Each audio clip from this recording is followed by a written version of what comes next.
अपने पसंदीदा शो के फुल एपिसोड देखने के लिए अभी डाउनलोड करें दंगल प्ले ऐप।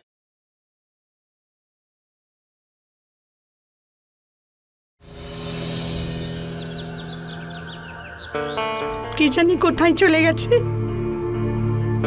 ললিতা, বাবা গো, তুই সকাল সকাল কোথায় গেছিলিস মা? আমি খুব চিন্তায় ছিলাম, তারপর তুই আমার ফোনটাও ধরছিলিস না। মা, বাড়িতে 4-4টে শত্রুর, আমার তো তাইতে খুব ভয় করে মা। মা, আমার কিচ্ছু হবে না, কিন্তু এটা জেনে খুব ভালো লাগলো যে এমন একজন তো আছে যার কাছে আমি দামি। মা, তুমি আমাদের কাছেও অনেক মূল্যবান। আমরা দুজনেও সকাল থেকে চিন্তা করছিলাম যে তুমি কোথায় চলে গেলে। জানি জানি তোদের কাছেও আমি কতটা দামি। আমিও তো তোদের দেখেই বেঁচে আছি। তোরা দুজনেই তো আমার প্রাণ। হ্যাঁ, এটা আলাদা কথা যে এতদিন আমাকে নিজের জীবন বলতো, আজকাল অন্য একজনের আঁচল ধরে আমারই জীবন ওষ্ঠাগত করে দিয়েছে। আমাকেই চ্যালেঞ্জ করছে। আর তোরা জানিস লাকি বিকি, যখন কোনো ভালোবাসার মানুষ চ্যালেঞ্জ করে না, তখন সেটা হালকাভাবে নেওয়া উচিত নয়। আর আমি সেটারই ব্যবস্থা করতে গিয়েছিলাম। এবার রঞ্জু আর ওর মেয়েদের সঙ্গে যে খেলাই খেলবো, খোলাখুলি খেলবো।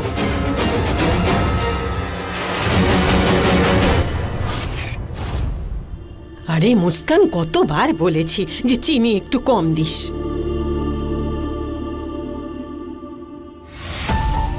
মা, কত দেরি করে ফেললে তুমি? চা তো ঠান্ডা হয়ে যাচ্ছে। এ নাও, চাটা খাও। আরে বসো না।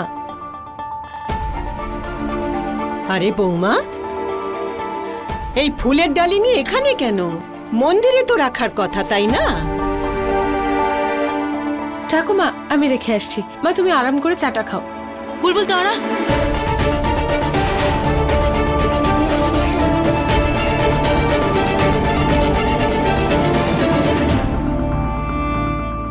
যা।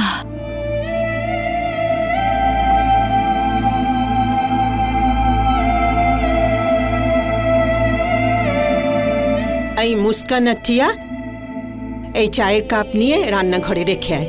হ্যাঁ।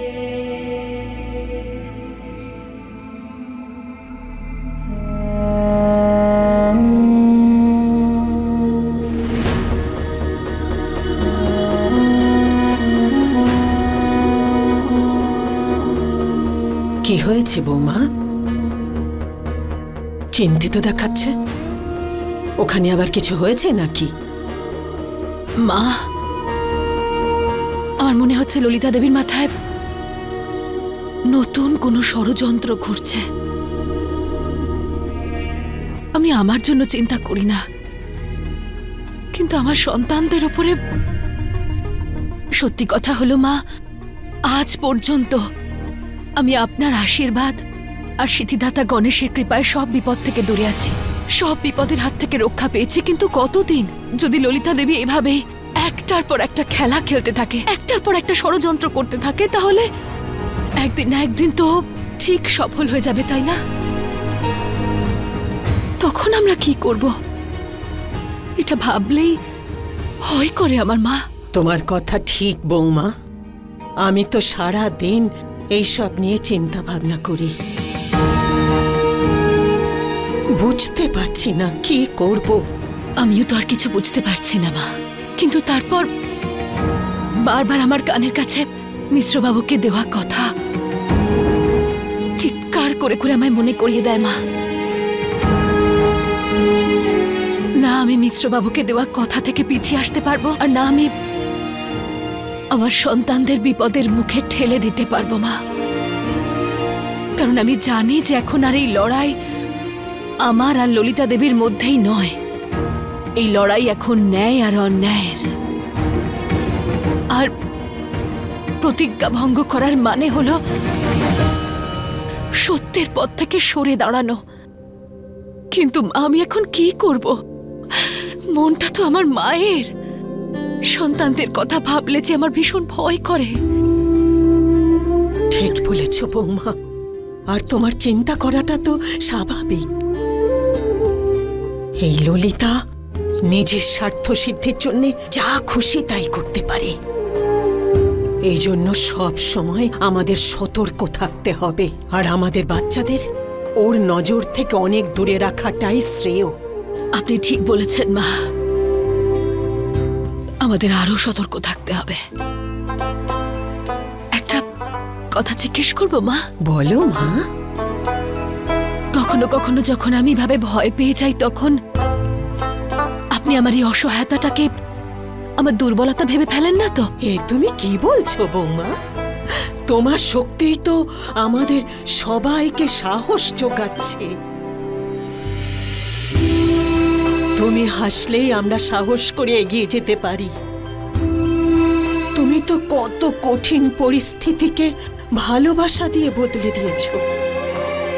আজকে গুড্ডু তোমার সাথে রয়েছে। নিজের সাহস আর শক্তিকে কমজোরি মনে করো না। দেখো না, ভগবান আমাদের সব ভালো করবেন। মা, এটা শুধু আপনার আশীর্বাদ আর সিদ্ধিদাতা গণেশের কৃপা, তাই তো আমি এতদূর পৌঁছতে পেরেছি। না হলে আমি তো অনেকবার ঘাবড়ে যাই। বারবার আপনি আমার পাশে থেকেছেন। রঞ্জু, এটা বিচলিত হবার সময় নয়, বরং মনটা শক্ত করে উত্তর দেবার সময়। এমনিতে গীতাতেও এটাই লেখা আছে, সুরক্ষিত সেই থাকে যে লড়াইয়ের প্রস্তুতি রাখে। আর যদি আমরা সাবধান থাকি না, তাহলে কোনো বিপদ আমাদের স্পর্শ করতে পারবে না। ভরসা রাখো। এখন সিদ্ধিদাতা গণেশই একমাত্র সহায়। ওনার আশীর্বাদ যেন আমার মাথায় থাকে।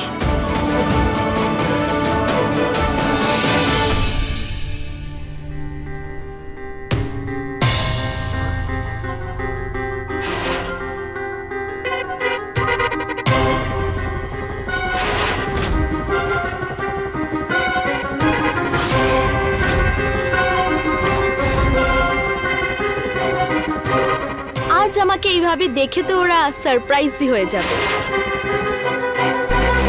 শালু, আরে কোথায় তুমি?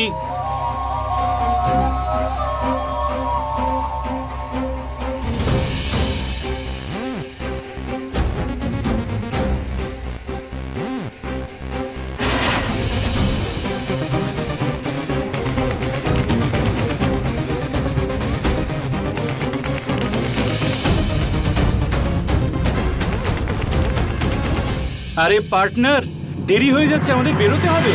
আর তুমি রান্নাঘর থেকে বেরোতেই চাইছো না। যদিও পার্টনার, আমি জানি যে এই বাড়ির সব দায়িত্ব তুমি নিজের কাঁধে নিয়ে রেখেছো। আর এটা দেখে আমার ভালোবাসা তোমার জন্য ডবল হয়ে যায়।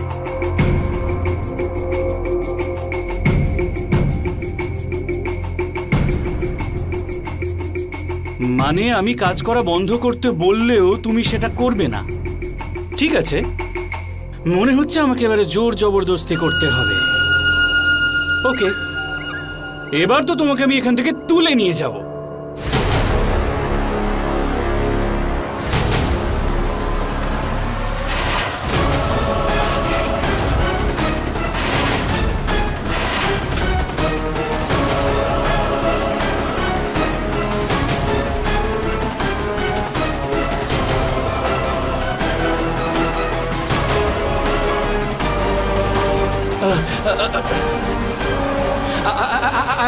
I'm so sorry. What? কিসের সরি? হ্যাঁ, আমি তো ভাবছিলাম আমি তোমাদেরকে সারপ্রাইজ দেব, কিন্তু তুমি তো আমাকে সারপ্রাইজ দিয়ে দিলে। না না, আমি oh God, look at yourself. Shalu is so lucky. ও তোমার মতো একটা হাজবেন্ড পেয়েছে। অনেস্টলি সেইং, তোমার যদি বিয়ে না হতো না, তাহলে হাঁটু মুড়ে তোমাকে প্রপোজ করতাম। আরে এটা কি করছো তুমি? প্লিজ ওঠো। ইউ নো হোয়াট, সব মেয়েদেরই স্বপ্ন থাকে কি তোমার মতো কেয়ারিং, লাভিং আর সব সময় তার ওয়াইফের চারিদিকে ঘোরাফেরা করে। দেখো, tell me one thing mister Bishesh Pandey, তোমার বউ চাই নাকি যে কোনো সুন্দরী মেয়েই চলবে? দেখো, আই এম এক্সট্রিমলি সরি। আমি শালুকে খুঁজতে খুঁজতে এখানে কিচেনে এসেছিলাম, আর তুমি একই রকম শাড়ি পরে আছো শালুর মতো। আমি বুঝতে পারিনি। I am very sorry. আরে আরে বিশেষ, আমার কথাটা তো শোনো। বিশেষ বিশেষ, আরে বাবা, আমি তো তোমাকে কনফিউজ করার জন্য তো শাড়িটা পরেছি, আর আমার আন্দাজও ছিল না যে তুমি এতটা বেশি কনফিউজ হয়ে পড়বে। দেখো রোশনি, তাহলে বলো কেমন লাগলো আমার সারপ্রাইজ? এই আমার শাড়ি পরার কারণ ছিল যে আমি আজকে মন্দিরে পুজো দিতে যাচ্ছি, আর তুমি এমন ঘাবড়াচ্ছ যে মনে হচ্ছে কত বড় ভুল হয়ে গেছে। Just chill. আই নো কি তুমি বিবাহিত, ভয় পেও না, প্রপোজ করব না। Thank you Roshni. ঠিক আছে, যা হয়েছে ভুলে যাও। তুমি কি শালুকে দেখেছো কোথাও? ওই যে শালু। বিশেষ, আরে তুমি কোথায় গেছিলে শালু? আমি কখন থেকে খুঁজছি তোমায়। আমি তো মন্দিরে গিয়েছিলাম। এই নাও প্রসাদ।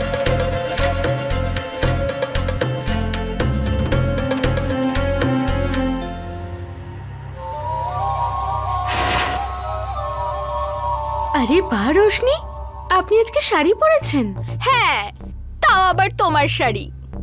অ্যাকচুয়ালি এই শাড়িটা গেস্ট রুমে ছিল, তাই আমি ভাবলাম যে আমি শাড়িটা ট্রাই করে নিই। আর তাছাড়াও কালকে রাত্রেবেলা তুমি ইন্ডিয়ান ড্রেসের ওপর এত বড় লেকচার দিলে যে, তো আমি ভাবলাম যে আমি একটু ট্রাই করে দেখি।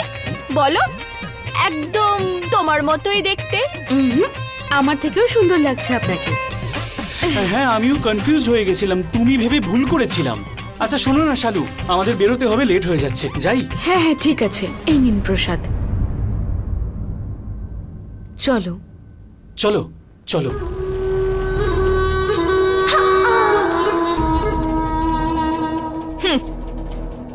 চলো, অল্প সময়ের জন্যই হোক। বিশেষ শালু ভেবে আমাকে আপন তো করলো। খুব তাড়াতাড়ি তোমার সব কিছুর ওপরই আমার অধিকার হবে শালু।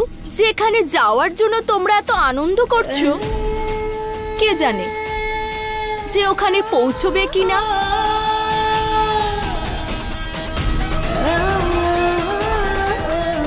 You are too good, Roshni. আচ্ছা শুনুন, আগের চেকটা যদি স্টপ পেমেন্ট হয়ে গিয়ে থাকে তো পরেরটা কি ডিপোজিট করব? ম্যাডাম, ওই প্রথম চেকটা এখনো কেউ ডিপোজিট করেনি, কিন্তু তাও আমি ওটাকে ব্লক করিয়ে দিয়েছি। তার মানে তো এটাই যে আপনি জানেন চেকটা কোথায় আছে। জানি না আমি, কিন্তু আন্দাজ করতে পারছি। আপনি প্লিজ ওই পেমেন্টটা স্টপ করিয়ে দিন, যাতে আমরা পরের চেকটা ডিপোজিট করতে পারি। ওকে। আর হ্যাঁ, আপনি শুধু একদিন অপেক্ষা করে যান, তারপরে ডিপোজিট করিয়ে দেবেন। তাহলে রাখছি। ওকে মিকি, ওই চেকটা ডিপোজিট করে দে। বেশি ওয়েট করা ঠিক হবে না। ওকে মা। মা, আমাদের কিন্তু বিজনেসের উপরে ফোকাস করতে হবে। সেই জন্য আমি একজন ইনভেস্টরের সাথে মিটিং ফিক্সড করেছি। গুড লাকি, এবার আমাদের ব্যবসার সাথে সাথে আরো অনেক জিনিসে খেয়াল রাখতে হবে। তাই ঠিক যেমন আমি বোঝাচ্ছি সেভাবেই কাজ কর। ওকে? রঞ্জু মিশ্র, তুমি আমার চেকটা পুড়িয়েছিলে না? এবার আমি তোমার জীবনে এমন আগুন লাগাবো যার ফলে না তোমার ছাই থাকবে আর না কয়লা।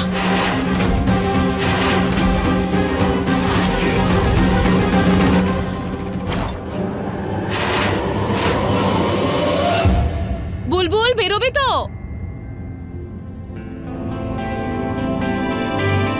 আরে বৌমা, এই নাও দই আর চিনি খাও। নতুন কাজ শুরু করতে যাচ্ছ তো? নতুন কাজ শুরু করার আগে দই চিনি খাওয়াটা শুভ। দেখো না, সব খুব ভালো হবে। মা, একটা কাজ করা যাক। তুমি জামা কাপড় তো খুব ভালো করেই কিনতে পারো। তুমি যতক্ষণ মার্কেটে কেনাকাটাটা সারবে, আমি ডিএম স্যারের অফিসে ঘুরে আসবো। আজ আমি ওনার কাছ থেকে টাইম নিয়েছি।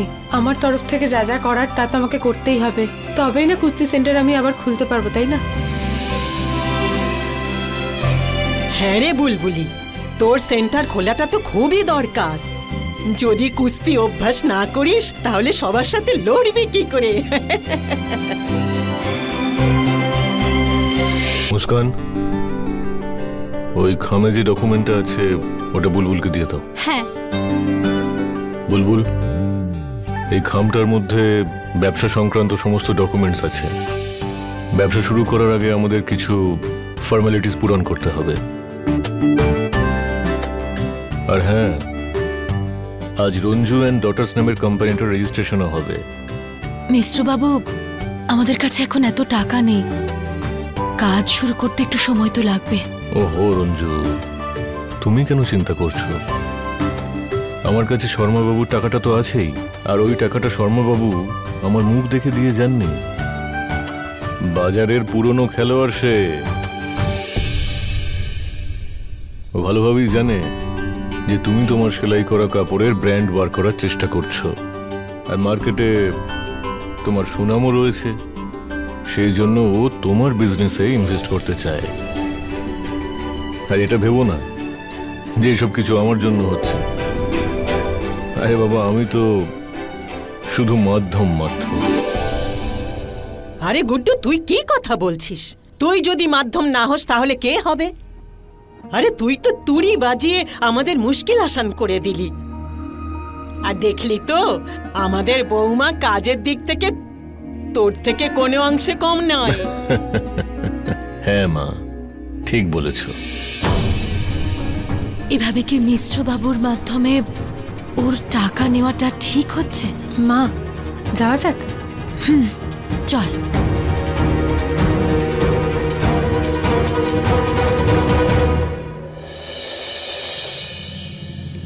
শালু, বিশেষ, কোথায় তোমরা? কি হয়েছে রশ্মি? বিশেষ ইয়ার, আমি মন্দিরে যাচ্ছিলাম তো ভাবলাম যে আন্টিকে ফোন করে পুজোর নিয়মগুলো একটু জেনে নি।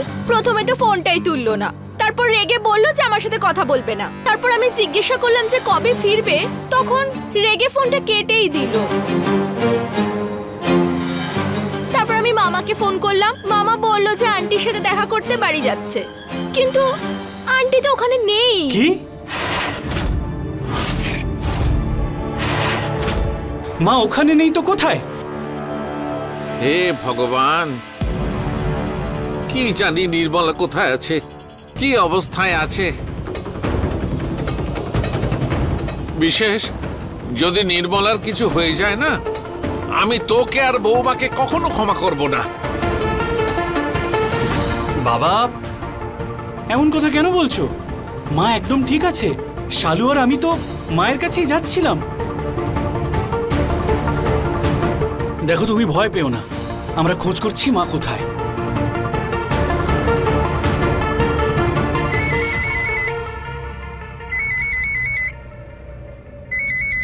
মামা ফোন করছে। স্পিকারে দে। হ্যাঁ। আরে ভাগ্নে, দিদি আমাকে মিথ্যে বলেছে। ও এখানে আমাদের বাড়িতে নেই।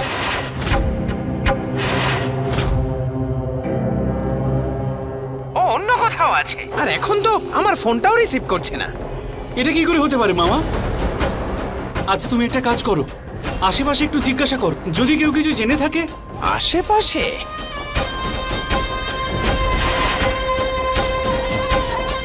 তুমি কি ভেবেছো আমি আশেপাশে জিজ্ঞেস করিনি? হ্যাঁ, আরে আশেপাশের 3টে গ্রামে জিজ্ঞেস করেছি আমি, কিন্তু দিদির কোনো খবর নেই।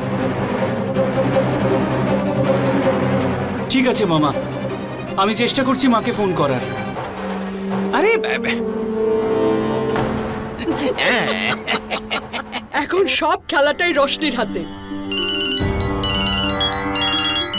আরে ও খুব চালাক মেয়ে, আমার পুরো বিশ্বাস আছে যে ও তাড়াতাড়ি খেলাটা শেষ করবে।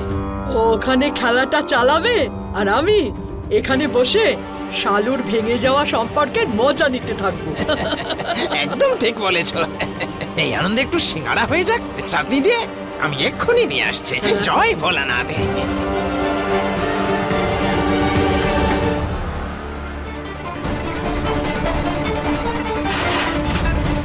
নির্মলা কোনো গন্ডগোলে ফেসে না যায়, কিন্তু এখানকার কারোর খেয়াল হলে তবে না। বাবা, আমরা মায়ের জন্য টেনশন করছি। মা দিদার বাড়ি যদি না থাকে কোথায় গেছে, এটা ললিতা মিশ্র নিশ্চয়ই জানবে।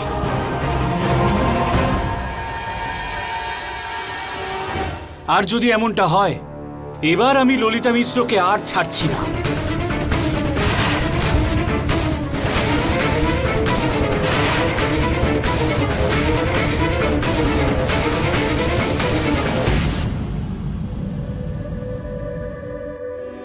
বুলবুল, তুই ডিএম এর অফিসে তোর কাজগুলো শেষ করে নে, আমি গুপ্তবাবুর কাছে জামা কাপড়গুলো দেখে আসি, তারপর একসাথে বাড়ি যাব। তাড়াতাড়ি ফিরে আসিস। আচ্ছা মা।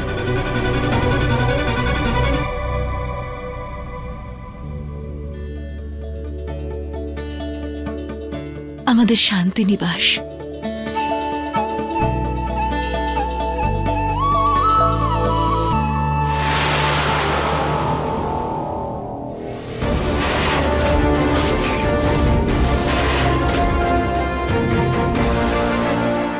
নির্মলা দেবীর ভাই আমাদের শান্তি নিবাসের এলাকায়, এখানে কি করছেন ইনি?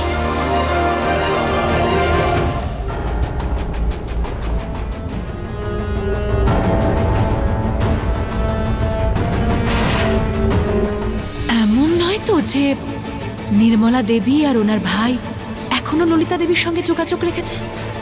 আমার এবার বাড়ির ভেতরে গিয়ে দেখা উচিত।